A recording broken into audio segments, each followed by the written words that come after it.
Kwenye Luka 12 na ule mstari wa 15 anasema, akawaambia, angalieni, jilindeni na choyo, maana uzima wa mtu haumo katika wingi wa vitu vyake alivyo navyo.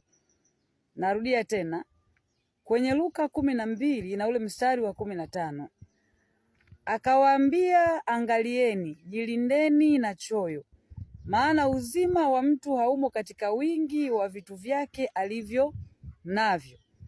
Kwa hiyo uzima wako, usalama wako wewe mwanadamu hauko katika wingi wa kiasi cha fedha utakachokuwa nacho, haumo katika wingi wa mali utakachokuwa nacho. Uzima wako, usalama wako haumo katika mke au mume mzuri utakayokuwa nacho. Uzima wako ama usalama wako uko katika asijavunjika moyo nayo haijazimika bado, tena kwa namna inayotakiwa, sio kwa namna ambayo hata kama sijafika uliponikusudia, sivyo ambavyo kwa namna lakini najua hata hapo bado si haba, ndivyo ambavyo nitatumia yaliyowezekana kupiga hatua moja nyingine tena, nitakwenda kwa uwezo kufanya lolote mema.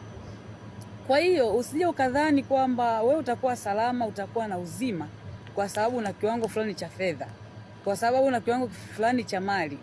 Uzima wako wewe, uzima wako. Ndio maana akasema angalieni, akawaambia angalieni, jilindeni na choyo, maana uzima wa mtu haupo katika wingi wa fedha atakazokuwa nazo. Sio dhambi kuwa na fedha, sio dhambi kuwa na mali, sio dhambi kuwa na vitu vya maisha haya, sio dhambi kuwa na mke, sio dhambi kuwa na mume, sio dhambi kuwa na watoto, sio dhambi kuwa na vitu kadha wa kadha vya dunia hii, lakini huo unajua jambo hili kwamba uzima wako haumo ndani ya vile vitu.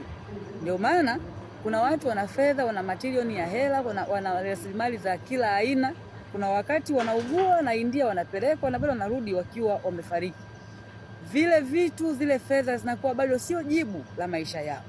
Kwa hiyo nazungumza nini hapa? Sizungumzi kwamba mtu asiwe na mali, asiwe na fedha. Nazungumza kwamba uwe unajua pamoja na vyote ulivyo navyo haviwezi kufanyika usalama saa ya mashaka, saa ya changamoto, saa ya taabu itakapokujia.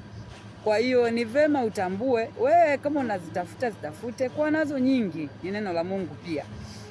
Lakini wewe unafahamu kwamba sio guarantee kwamba wakati wote zaweza kuwa majibu, zaweza kuwa suluhisho, zaweza kuwa namna ya uzima au ulinzi kwenye maisha yako. Ulinzi na uzima na usalama wa kweli vinapatikana kwenye lile usilopenda kutendewa, usimtendee jirani yako.